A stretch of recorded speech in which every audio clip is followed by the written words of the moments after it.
Britain's motorways are at saturation point. Every day, up to 200,000 cars, lorries and vans use the 2,000 miles of the motorway network. The motorways are virtually at bursting point now. I don't know what they're going to be like in 5 years' time. They're absolutely chock-a-block. The tailbacks put pressure on motorists, and even more pressure on the specialist cops on patrol 24 hours a day. It is very frustrating. The roads are more congested now. It isn't as quick to travel up the motorways. Even if we've got blue lights on and we're on our way to emergency.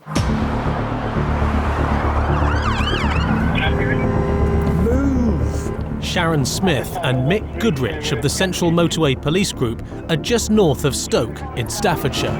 We're going to report of a stolen vehicle that's travelling on the M6. The call for help is from another motorway cop. Our sergeant, who was single crewed, started to follow it. We were the nearest vehicle to him, although we had some distance to travel. So I've had an update now that it's centre lane, 80 miles an hour. It's a plain car that's behind it, so they're still not aware that we know that it's stolen. The unmarked police car behind the stolen car can't stop the thieves until help arrives. Smith and Goodrich are the nearest motorway cops, but they're still 6 miles away. And the problem is that if a vehicle is doing 70 miles an hour on the motorway, you've got to do speeds over 100 miles an hour in order to catch it up. And traffic ahead is slowing their progress. And then you get people like this pulling out in front of you without looking in the mirror, without indicating.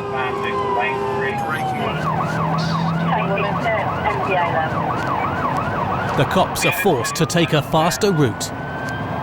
No receive, we're having to use the hard shoulder due to the amount of traffic. But this route has other dangers. Objects in the road ahead. That would have hurt. I won't go any faster than this because I've had an accident on the hard shoulder before, so... But the shortcut has paid off.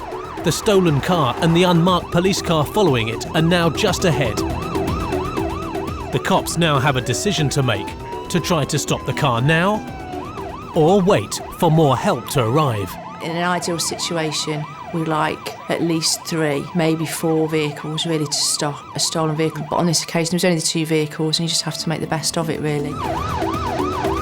The plan is to use the 2 police cars to force the stolen car out of the traffic and safely onto the hard shoulder.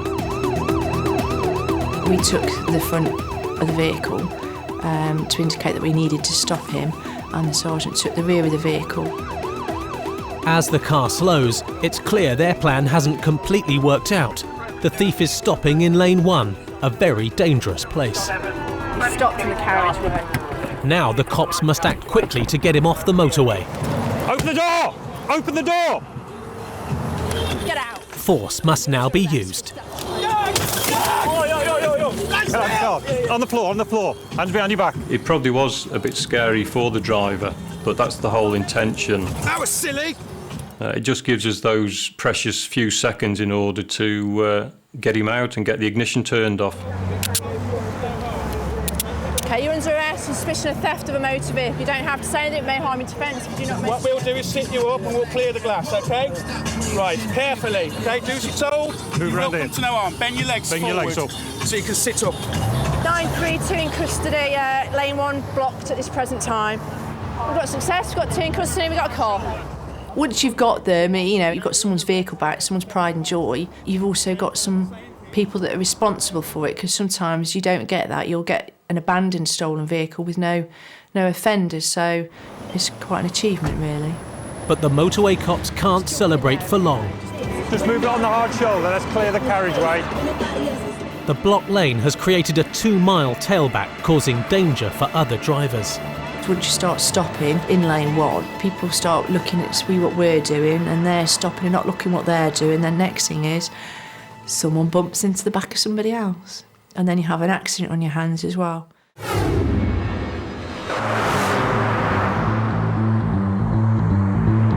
"30 miles north on the M56, PC's Carl Lloyd and Paul Cuddy are also having problems with the traffic. Come on, how many more blue lights do you want? The emergency they're on their way to is a serious one. We've got a person trapped in a car, just had to report it's on fire. A fire is the call the motorway cops fear the most. If you believe something's on fire, you do fear the worst because you might think that somebody's trapped. A break in the traffic allows the motorway cops to put their foot down. We'll be doing 80, 90, 100, 110 maybe, and using all the blue lights and all the emergency equipment to clear the path in front of us. The latest information about the accident is still unclear. We've got now contradictory reports. There's one that says that there's no injuries, one that says the vehicle's still on fire, and one that says that there's one vehicle in lane 2 and one on the hard shoulder. So we'll just have to see what we're like. Here's the build-up now. Yeah, just for your information, BA, the build-up of traffic is just at the end of the slip road from the exit slip from the M6 North. We're taking to the shoulder. The tailback, over a 5-minute period, you can be looking at least a mile and a half of traffic. Getting through the traffic safely calls for teamwork and a keen pair of eyes. I would go in front of this truck and in between him and the caravan. Go in front. There we go. How's that? It's clear, you're all right.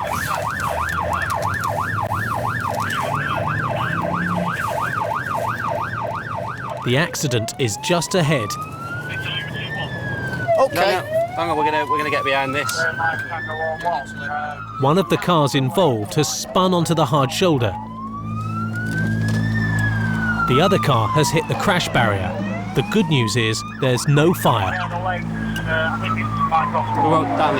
not going to go, is it? Well, I've got a Ranger.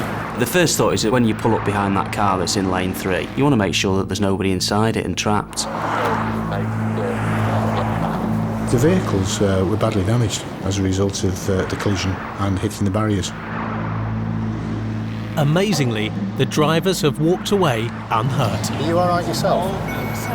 Okay, we'll get you checked over by the ambulance. All right, mate.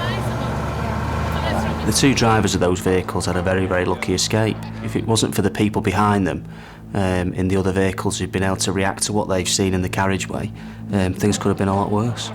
The problem the motorway cops have now is moving the damaged car safely across the busy motorway. Yeah, we won't move it with an X5 if there's no wheels on it.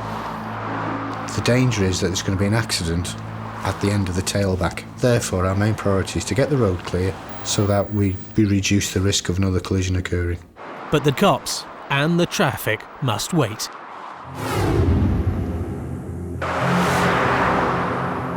But 100 miles east in Humberside, motorway cops Steve Keeble and Joe Clark have very different problems. There it is, look, you can see the smoke.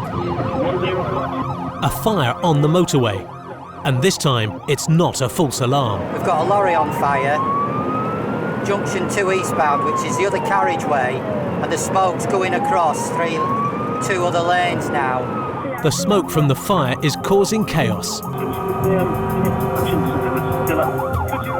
As I was approaching the scene, I could see that the vehicle was well alight and there was a lot of smoke coming off it. So at that point, the wind was going south, which was coming back across the carriageway I was travelling on. It's so bad that they are preparing to close the carriageway. We're waiting update from fire brigade. They've stopped the traffic in the outside lanes. We now have standing traffic on the whole of the eastbound, but the hard shoulder is clear. So we've got a full motorway closure now. We're going to come past a full lane closure on this side very shortly, with fire brigades and everything all across the carriageway. Shutting down the motorway is the last thing the cops want to see. But the danger is so great, there is little choice. You know, if a vehicle's on fire, you've still got an explosive chance from things like the petrol tank, if it's carrying gas containers or anything, if it's dual fuel. The hold-up is already causing a tailback. PC Keeble will have to fight his way through it.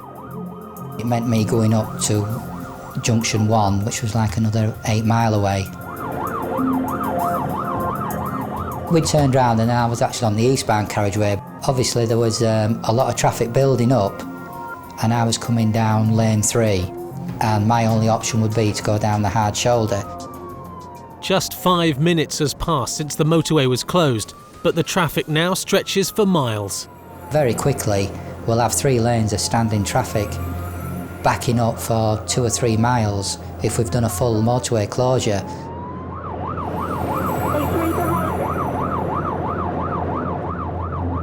As I approached the scene, I could see the police van.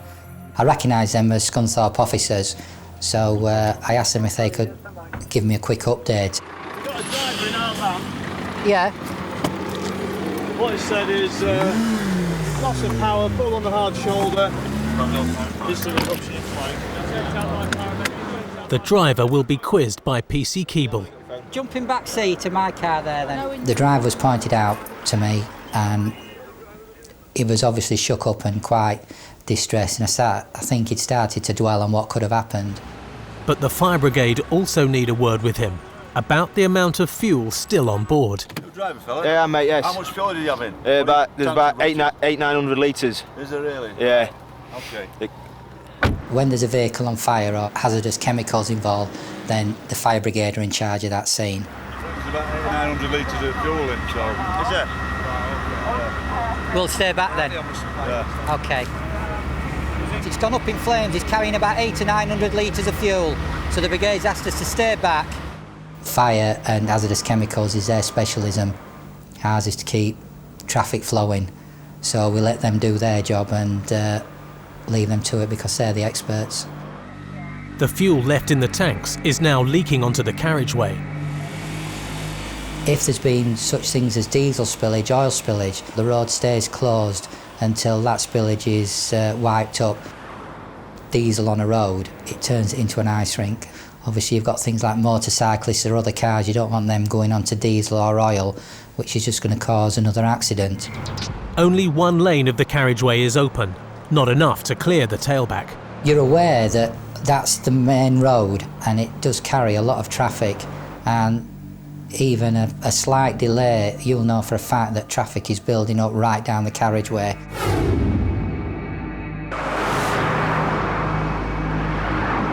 Back on the M56 in Cheshire, traffic is also building up, but they now have a car which can tow the debris from the fast lane. The highways agency are here and they're going to endeavour to tow this vehicle. While they move it, the traffic will have to come to a halt once again. With the car safely on the hard shoulder, PC Lloyd can check up on the condition of the drivers.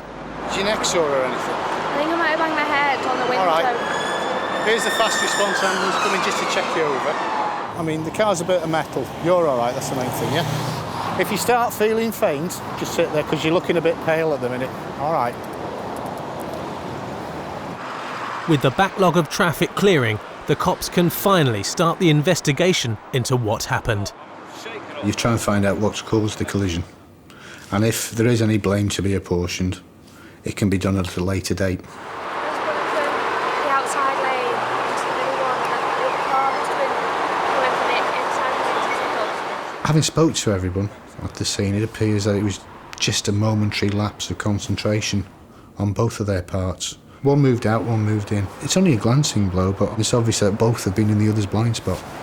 This lady's hit the barrier, as you can see from the damage to the car, and the other chap's had a slight impact with this lady and spun off onto the hard shoulder.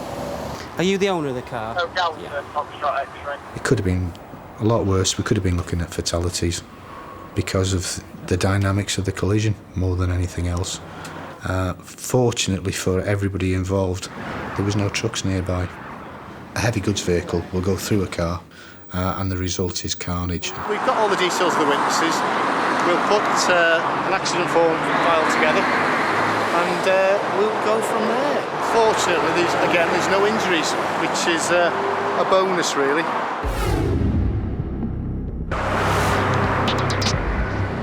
At the scene of the lorry fire, 2 lanes of the carriageway are still closed. But the tailback is now easing off. It's about 2 miles back now. Yeah. As long as we can keep that third lane going. The fire brigade are still trying to stem the flood of diesel fuel onto the tarmac. It's still seeping away, so what they're doing now is they're looking at trying to stop it, sandbag it up, prevent any more diesel getting into the watercourses. But it's the damage caused by the fire that concerns PC Keeble. Usually when there's a vehicle fire or an engine fire or something on the carriageway, you'll see underneath the damage that it causes to the road surface. We need to do some road repairs, but Carillion are here anyway. Because we've got the damage to the carriageway, the fire has burnt all the top surface. It's also encroached slightly onto lane 1, so we're going to have to put a full lane 1 closure on. That'll give the highways agencies a chance to repair the vehicle. It'll also give us a safe working area to get the vehicle recovered by one of the agents. But they think they have solved the mystery of what caused the fire. The driver said that he was coming down the road, his cruise control dropped off, and then smoke started coming and fire out of his bonnet, and he seems to think he's had a diesel pipe rupture, which has caused it to go up.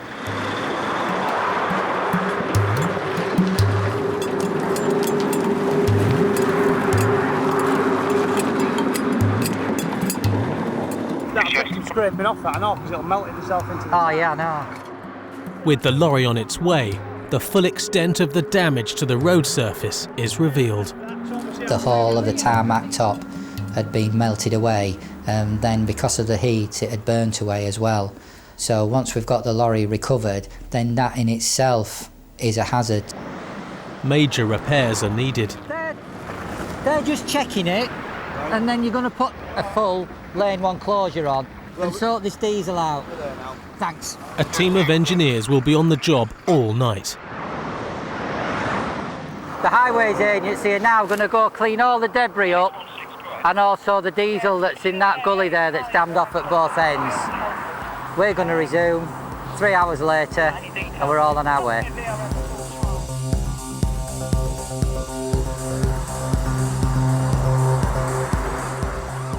Nighttime brings new challenges. Darkness and monotony add to the danger. And keeping the roads safe becomes an even bigger problem for the motorway cops. When it's dark, excess speed coupled with fatigue can be quite a dangerous combination. You're driving along and it's nice and dark, you're just concentrating on the field in front of you, you've got your radio on, the heaters on or something like that. If there's no other vehicles in front, they're just driving within the light pattern driven out by their own vehicle, and that's as far as they can see. The first thing you're going to see is when it goes wrong, and normally that's too late. It's 9 p.m. Near Hull, PC's Gary Dickinson and Sergeant Martin Moore are responding to reports of another crash in the fast lane. The accident happened just 40 minutes ago, and the Highways Agency have already coned off the area to keep other motorists safe. But the driver has done a runner, leaving the cops to work out just what happened. Oh, that's where it's come in then. Could just be ricochet up. My job as a motorway cop on the motorway is that should a collision take place such as this one, the basic investigation begins with myself. See from the skid marks, they're coming in from lane 3, so the chances are he's lost control further up and hit the concrete barrier of the central reservation. And then it looks like he's come across broadside along here, following the skid marks through. Come along here and taken out the barrier. All the signs are that it's a high-speed crash. Scary, very scary. It's basically spun and had a few very good serious bangs as it's gone spinning along its way along the carriageway, and then hit the Armcore barrier and then pirouetted back round lane 2, and it's spun back and come to rest on the hard shoulder further up. Oops. You picked a fine time to leave me. Come on. Excellent. It's a kind of an old phrase, an old song. You picked a fine time to leave me loose wheel when I turned up at the Rover and there's a wheel hanging off. It is light-hearted at the time, but it's also got fatal consequences as well in some circumstances. Good job it was the time of day it was. One of these bouncing around is enough to kill anybody, go through their windscreen. Had a case of a trailer losing a tyre last year, bounced into opposite carriageway, struck a vehicle. Unfortunately, killed the lady that was driving it, totally innocent, in the opposite direction. So, yeah. There you got 50, 60 pounds worth of metal there. It's enough to kill anybody. It could have easily been a fatality. It's fortunate that there's no other motor traffic on the road at the time. I have seen instances where other vehicles have been involved and they've been taken out by a car doing such a thing. The last thing you expect you're driving along normally is to see a car spinning in your direction from either your offside or your near side. So yeah, it is quite rare, but when it does happen, it can be quite spectacular. Big car saved his life. But the driver's whereabouts remains a mystery. In the majority of cases, when someone's done a runner from a car such as this one, it's because they're either drunk or they're on drugs or they're wanted.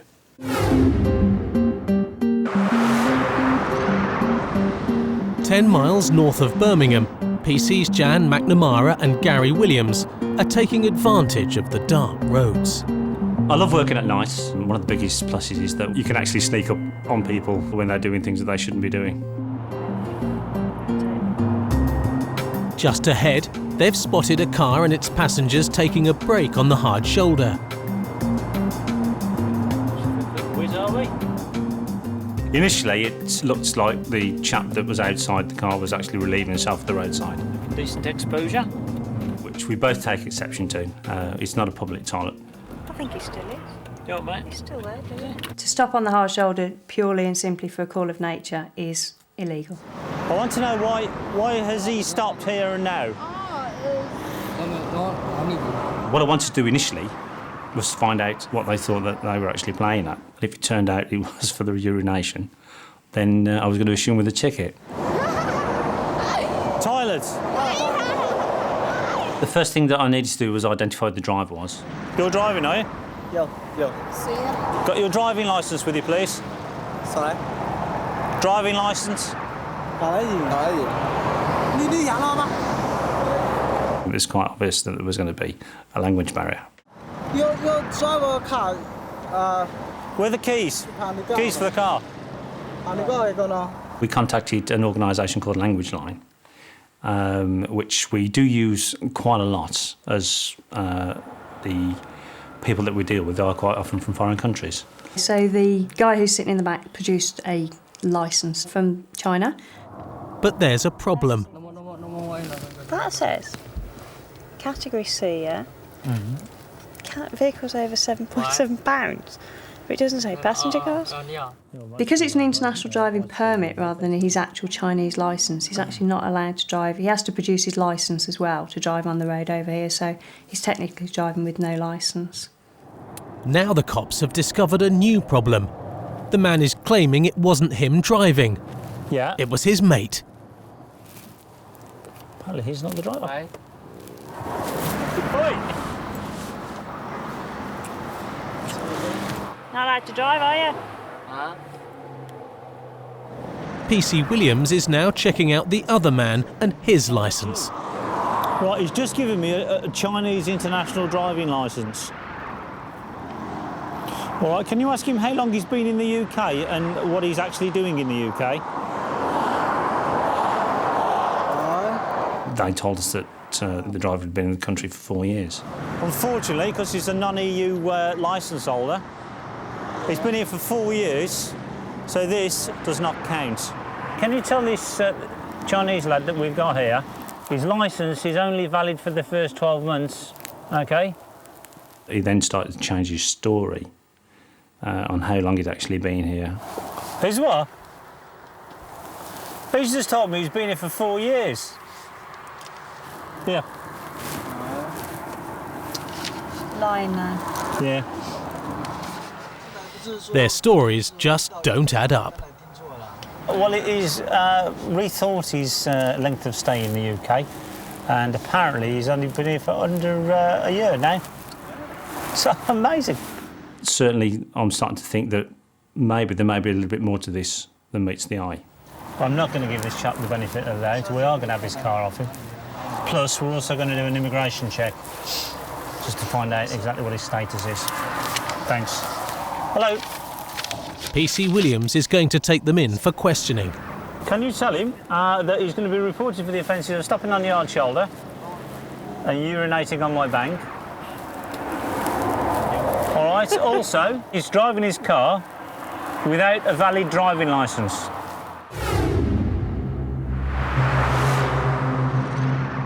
Back at the scene of the car crash, PC Gary Dickinson is still trying to work out the whereabouts of the missing driver. We had suspicion to believe the driver had been drinking before we even attended at the scene, so it was just a case of finding out what happened and what he's done subsequently. And his hunch has been backed up by a witness. The truck driver says, "You're going to have to stay because the police are coming." He says, "I'm not going to stay here because I've had a drink. I'll ring up and say it's stolen." The driver even had time to lock his car before he fled the scene.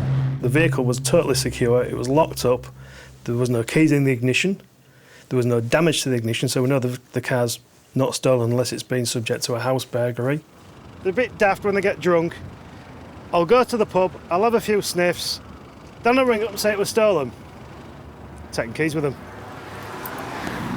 What is the possibility of someone getting in that car and stealing it if it's got a wheel hanging off and it's not drivable?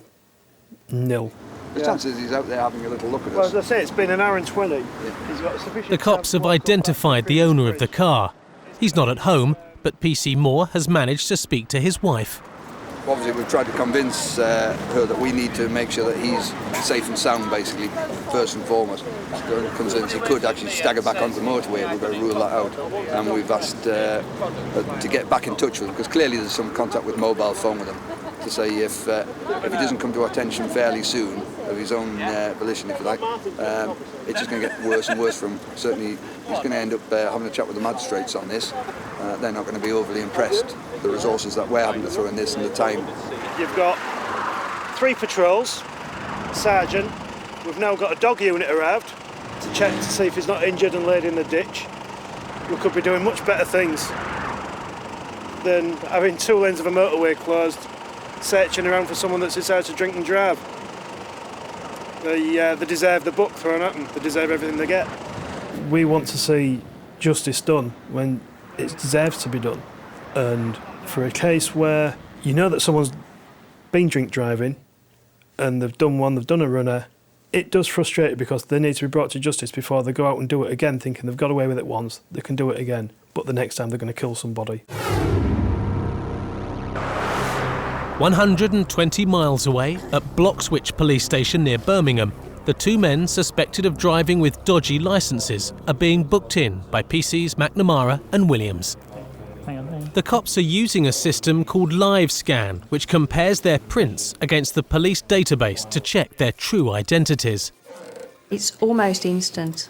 They take the fingerprints, they're sent away, and then while you're dealing with the person, the results come back. You can't deny your own fingerprints. They're identified there and then. 24. They have an answer. Yay! Bingo! He's got the same top on. Fabulous. One of the men has been lying about who he is. The result came back that one of them had actually given us false details, false name, false date of birth. And it transpired that he was actually already known to the police. His fingerprints came back via the Criminal Records Office rather than the Immigration Office. Just had a result on the first chat we gave you. He's got a CRO number and what have you under a totally different name. And that's for, I'm led to believe, being involved in the cultivation of cannabis. Up until that point, they've got the upper hand because you don't know who they are. Therefore, they're sitting there knowing that you don't know truly who they are. Whereas as soon as their fingerprints come back, we then know who they are and what they've done in the past. The driving offences are the least of their worries. They are being detained as illegal immigrants. Both men will be held in custody and interviewed later by the immigration authorities. We're absolutely ecstatic about it. That's what That's a good result. That makes you feel really good, that does. That makes you think, yes. Yes. Early morning on the motorway network brings motorists back on the roads again. But the motorway cops are also back out in force. They know that mixing heavy lorries with rush hour commuters can cause problems.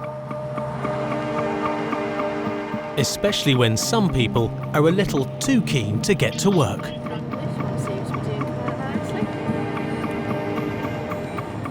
PC Sharon Smith and Mick Goodrich are tailing a speeder in the fast lane. We were in a plain vehicle and the car came flying past us and we were doing the limit, so that would suggest that they're doing fast, so we followed them for approximately half a mile. But as you can see from the speedo, this gent's doing just over 100 miles per hour. Motorways are very dangerous places and I don't think the public completely appreciate that. Speed can kill. It only takes a certain lapse of concentration and you could be onto the rumble strip if you're out in lane 3 and then your wheels are in the hardcore and next thing is, you know, you've hit something, you've lost control, you're spinning, you could hit somebody else. As the driver pulls up, PC Smith notices another problem. I was quite surprised to find that there was a young child in the back which wasn't restrained in any way, shape or form. But the driver has got his excuse for the speeding charge ready. He's a doctor. I'm on call, I've got to get to the hospital, that's the reason. Where's your green light then? Sorry? Where's your green light? I haven't got a green, I'm actually on call. You get lots of excuses from people why they are exceeding the speed limit. I mean, normally people are just late. Because I'm a non-resident on call and I'm supposed to be there at 9 o'clock. Is it an emergency you're going to then, is it? What's the emergency? I've got to assess a patient. You've got to assess a patient? Yeah. Well, I don't consider that to be an emergency for you to be at 100 miles an hour, doctor, I'm afraid. Yeah, I'm sorry about that, but that's... Have you got your driving licence on you? I haven't actually. I also noticed that his wife and child were in the vehicle in the back, and the child, which I think was about 3 or 4 year old, was stood on the back seat. Don't you consider that a bit dangerous, that your child's not in a car seat, you're doing 100 miles an hour, and your child stood up on the back seat? He has an excuse for that as well. It was his wife's fault. Yeah, I was telling my wife to put her in the car seat, yeah, sorry about that. I was supposed to be getting to work and really, I'm getting a bit stressed. I wouldn't do that again, I know. It's like yeah, OK, come and jump in the back of the car a minute, then I'll explain what we're going to do. It's amazing, absolutely amazing that, well, firstly, that people can still have unrestrained children in the vehicle, but secondly, to be doing that at 101 miles an hour is absolutely disgusting. Well, the way I intend to deal with this is you're doing 101 miles an hour.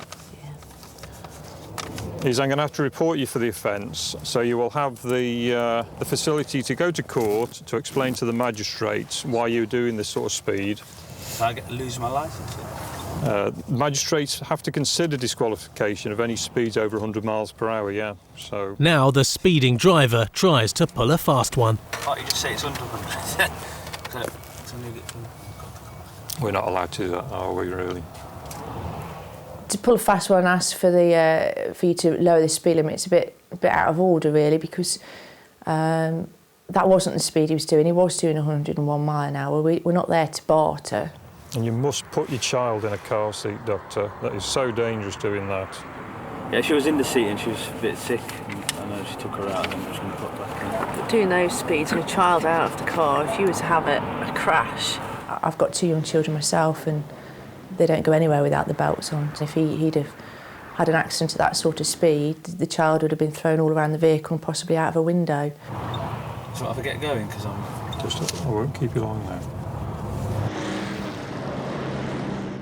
Is it a court case then? I've no doubt that it will go to court. I see no reason why you doing 101 miles an hour on the motorway will not go to court. OK, so just be guided by the summons that you receive through the post. All right, and please slow down, and please put your daughter in a car seat. Speed is a killer on the motorway. 30 miles an hour over the speed limit gives you a lot less time to react. The main problem is that with speeds and the amount of traffic on there, that when something goes wrong, it can go seriously wrong. That's disgraceful about the child, that is. I'd have reported him for that as well, I was. He's not going to get any more, though, is he? No, he isn't.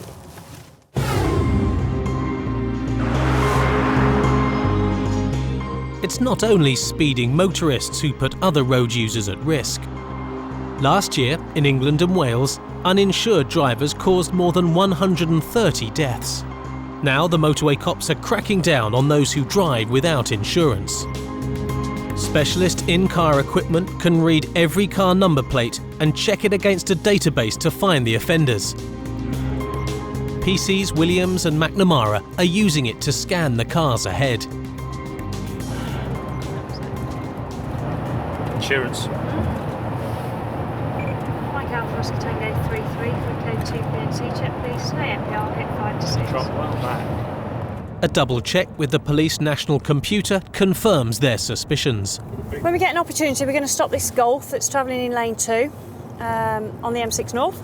It's activated our in-car ANPR, which would suggest that there's no insurance on it. A PNC check has shown that there is still no insurance listed on the database.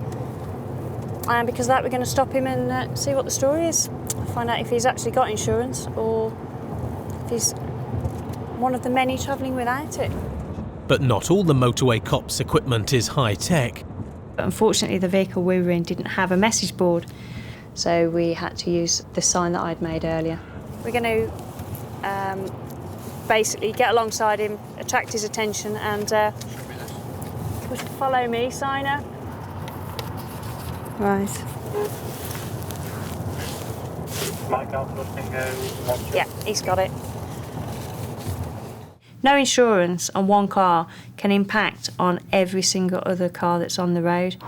Uninsured drivers cost every motorist an additional £30 on their insurance policy. And if he bumps into you, at the end of the day, you then lose your no claims bonus because you've got nobody to claim against. The reason that we've stopped you is that there's an indication that you might not have any insurance on your vehicle, OK? As you came past us, the ANPR camera, the number plate reading camera that's in the back, alerted us to that. We've done a PNC check and it would appear that there's no insurance listed on it. So if you want to just jump in the back of the police car and we'll just have a quick discussion about it, OK? The driver's not from Britain, he's French. Right. Speak English, OK? Yeah. Sorry? I do speak English. You do? OK. It's PC Williams's lucky day. He speaks English fluently. Has my colleague just explained to you why we've stopped you? Because, well, it appears I don't have any insurance. Yes. Well, I'm insured with Insure.com. When did you take the policy out? Policy that was maybe 5 months ago, in March or May, I would say. In May? In May, yeah. So what, 3 months April ago? or May, yeah. So, how do you pay your insurance? Is it in monthly instalments? Direct debit monthly, yes. Right. Have you stopped the direct debits? Not that I know. Not that you know. But PC Williams is going to dig a little deeper. I'll just have some details off you to start with, and then we'll phone Esure, OK, and just make sure you are covered. Sure. OK. Gut instinct told me that there was something not quite right. And so I followed that instinct and pursued the matter a little bit further.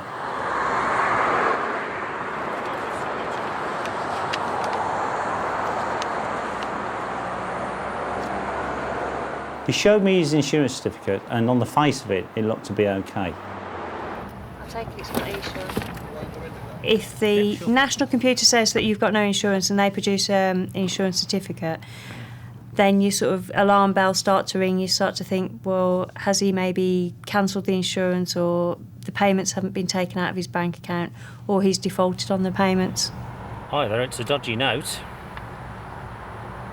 Were you sent that through the post, or did you print it off? I received it through the post. Through the post? Yeah. Because obviously he got his insurance certificate with the policy number and everything on, we were able to phone the insurance company. I've spoken to a representative of Esure, who say that yes, you did take out the policy, however, they've had numerous problems with payment, of which they've written to you requesting payment. You contacted them on the 18th of May this year. I contacted them. Yes. You did, you phoned them on the 18th of May this year, and they gave you another 7 days to make the payment. Apparently they've had quite a few problems with collecting your direct debit payment. Yes. What we tend to find is increasingly happening is that people will opt to pay on a monthly basis, a direct debit. They'll pay the first month or maybe 2 months in order to get the yearly certificate in their hand, and then they'll cancel it. They've received no payment from you for the May. They received no payment from you for June, so they wrote to you on the 17th of June, cancelling the policy. What I'm going to do now is get a recovery truck out to come and collect your car. Oh, please don't. I will just phone someone to arrange some... No, it's a set procedure now. They're going to get your car seized, and you can then go and on payment... Sorry? And pay £150 or so. Have you done this before, have you? It happened to me once, yeah. Yeah, so you know the score. Is that what your 6 points are for? Yeah. No insurance? Yeah. He'd done it once before, not learnt his lesson, and he'd taken the risk on that occasion to drive without insurance again. I can't afford it. Well, I've got to pay the bill, I've got to pay this in addition. All due respect, that is not my concern. But I wasn't aware of this thing. Sorry? I wasn't aware of the fact I wasn't insured. You're obviously in conversation with the insurance company, as my colleague has just said, because you knew there was a problem.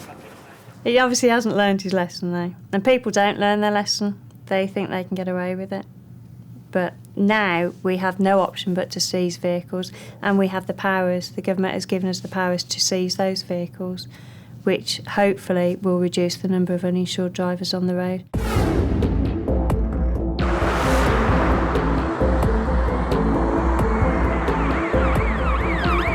"100 miles northeast on the M180 near Scunthorpe, PC's Steve Keeble and Darren Woodford are on their way to a major incident. We got a report of an accident involving a foreign heavy goods vehicle, a motorcyclist and a car. At the moment, the information we're getting is a motorcyclist face down and not moving.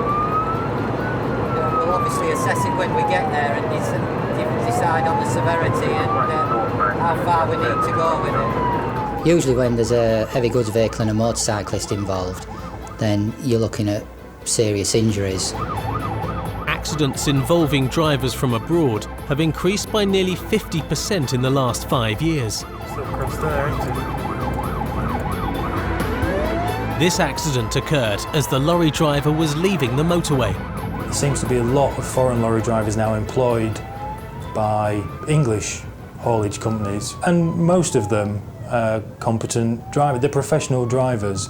The problem is when somebody makes an innocent mistake, it can have serious consequences for other people if you're driving a large heavy goods vehicle.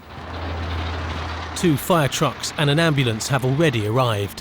When we got on scene, I could see that the heavy goods vehicle had driven past the scene. The lorry involved is one of the largest allowed on UK roads. PC Keeble's job is to work out if the lorry driver is the one at fault. I've told the gentleman who's at the back of his wagon now to go back to his vehicle and just remain there. The first responder, paramedic, he gave us a quick update as to what he believed had happened. According to the lady in the silver accent, it's actually been on the It's on on the this left side of the road. again. Yeah. She's pulled over to the near side as much as she can to avoid it. Yeah. And the chap on the motorbike, he's gone obviously into the rear of her. The collision turns out to be between the car and the motorbike. She'd come round the bend, she'd seen the lorry coming towards her on the wrong side of the road, so she'd braked for her own safety and moved over to the verge as near as she could get. Closed her eyes and the lorry managed to pass her by. The biker has borne the brunt of the crash. He'd come off his bike and he'd possibly hit the curb, and they were concerned for his injuries and they were bringing spinal boards out. The guy's in a lot of pain. He's scoring 10 out of 10 on pain and is currently being morphined. It's quite serious at the moment. The chap's got an unstable fracture of his C-spine. So obviously the paramedics are a bit concerned about him. Because of his injuries, an air ambulance has been called to transport him to hospital. But finding a safe landing spot near the motorway is proving tricky. Basically, we need to get the air ambulance landed, but unfortunately, because of the power lines, we need to clear an area, but because of the congestion, we need to move the ambulance to try and get some of the heavies out of the way. Time is running out. The biker urgently needs specialist attention. He's possibly got a broken back. And now the car driver is causing concern. Initially, she seemed to be okay. But then she developed some pain in her back, and I think shock suddenly set in with her, and she partially collapsed. The casualties are not the only problem for the cops. At that time, we were looking at serious injury, but on the other hand, we've got an arterial route where we're causing a lot of congestion to other road users. Just north of Birmingham, the French driver, stopped for having no insurance, is making his excuses to PC's McNamara and Williams. Just so that you know, I was getting some cuts in order to have something for the baby, which comes in 2 weeks. Okay. No, I don't have the money anymore. Right. Well, with the best will in the world and with all due respect to yourself, you need to get your priorities sorted, don't you? If you can't afford to run the car, okay. If I can't afford to run a car, then I can't afford to go to work. If I can't afford to go to work, I would be better off on the door anyway. Okay. Because if I'm not working, I will make more money. That's the way. Well, if I was to tell you that you may well now be looking at being disqualified from driving. Yeah, I know that. You know that? Because, well, you told me 6 points for the last one. If this is 6 points again, then I can't go to work anymore. That's what I'm saying. Right. Right, Olivier, is there anything I've explained to you that you don't understand? Why I should stay in this country? Well, that's a matter for yourself. What you need to do is get what you need out of the car and then give your mate a ring to come and pick you up. Do you know where you I are? don't have a mate around here. Sorry? I don't have a mate with a car around here. Well, that's OK. Because just down the road here, there's a bus stop that will take you into the city centre. Wicked. Where you can get on the bus to Coventry, OK, or you can catch a train back to Coventry. Right, do you need to get any stuff out of the vehicle? Well, yeah, sure. The reason that we didn't feel sorry for him is because legally in this country, you have to have insurance on your car. You cannot take a vehicle on a road in the UK without insurance. Whether you're from France or any other country, when you're in this country, you've got to know the laws of the land. PC Williams wants one final word with the driver. As the chap was walking off from the car, I wanted to make sure that he knew exactly where to go to get a bus and to continue his journey. But he just ignored me and walked off. Don't walk off when I'm talking to you, OK? I'm trying to be polite to you, OK? The way you get out is you go under the bridge. There's a gate on your left, all right? Press the buzzer and they will let you out, all right? Do not ignore me, OK? Well, you totally destroyed me. What do you want me to do? Well, whose fault's that? It's not mine. It's not mine. I didn't do it on purpose, man. No, how did I know? Thank you. Good night. Oh, dear. Oh, it's my fault now. The amazing thing is that we've done some recent checks and it turns out that he was actually appearing in court on the morning of the day we stopped him and he was disqualified from driving for 6 months. But due to the amount of time it takes to get that information onto the computer, we weren't aware of that. So it's a good job we took the car off him anyway.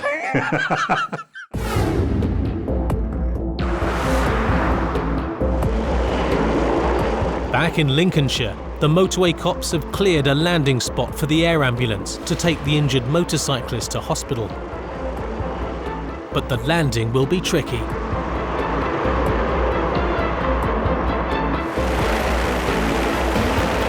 It's fantastic to see it. The skill they have, he had to negotiate trees, power lines, and he put it down slap bang in the middle of the road that we'd cleared for him. With a suspected spine fracture, the short trip to the helicopter is the most critical part of the journey.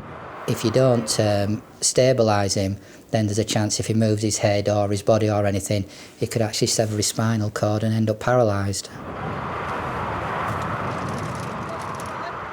There's like a little gang involved in moving the casualty. They've got him on a spinal board, and I think there's a handle at each corner and 2 or 3 in the middle. And sometimes you see 6, sometimes you see 8 people, and it's quite an art to get him picked up, stable and level, and then transferred down the road and into the helicopter.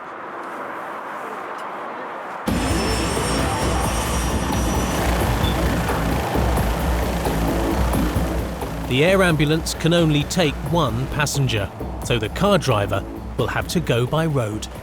She'd been initially assessed by the paramedics, and then she took a turn for the worse, and then the paramedics took on board care for her as well. With the injured safely on their way to hospital, PC Keeble can now concentrate on finding out exactly what happened. Primarily you're there to investigate an accident, and once you've made sure that you've got all the evidence you've got from that scene, then you'll open the road. This is a two-lane carriageway, but vehicles travel opposing one another in each lane.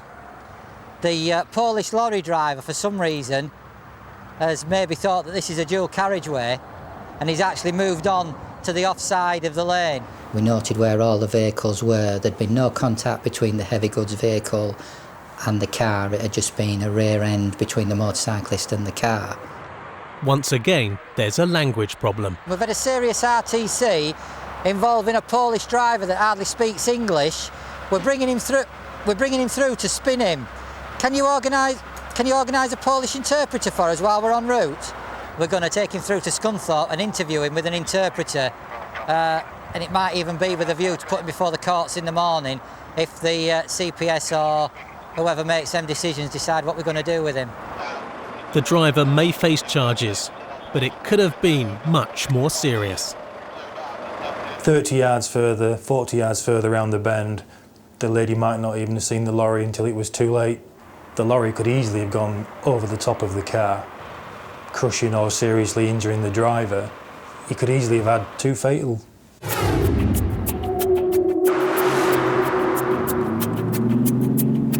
In Cheshire, PC's Paul Cuddy and Carl Lloyd are coming to the end of a long day.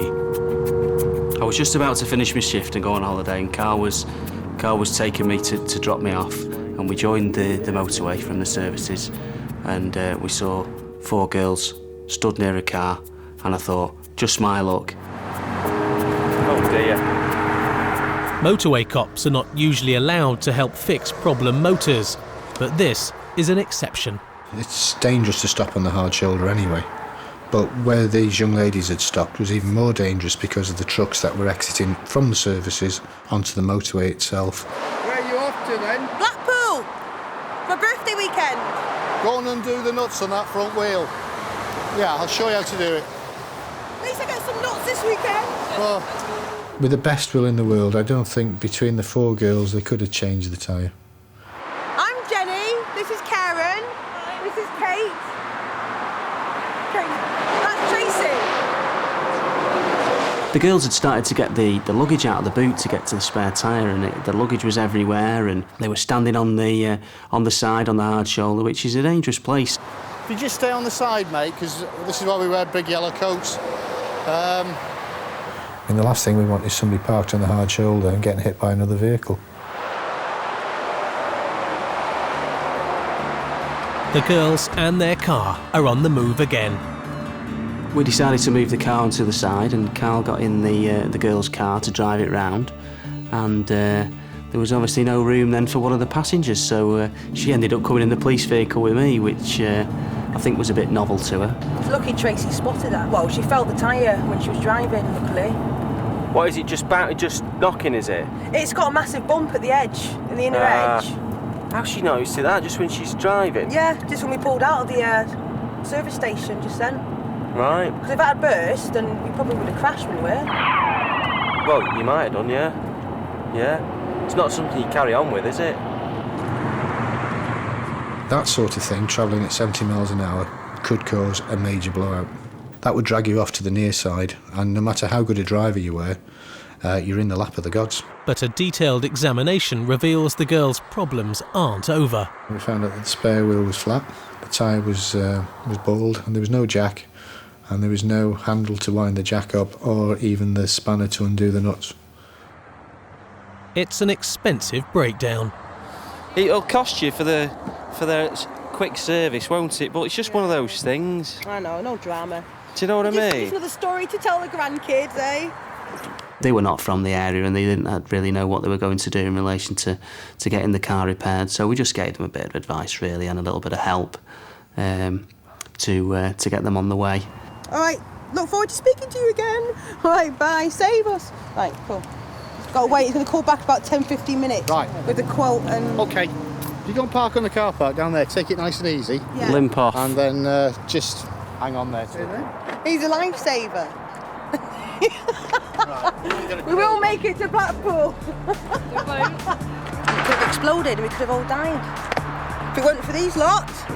Oh yeah, thank you ever so much. Thank you. We'll always remember you in our dreams. Thank you. You probably remember Paul more than me because he's younger, better looking.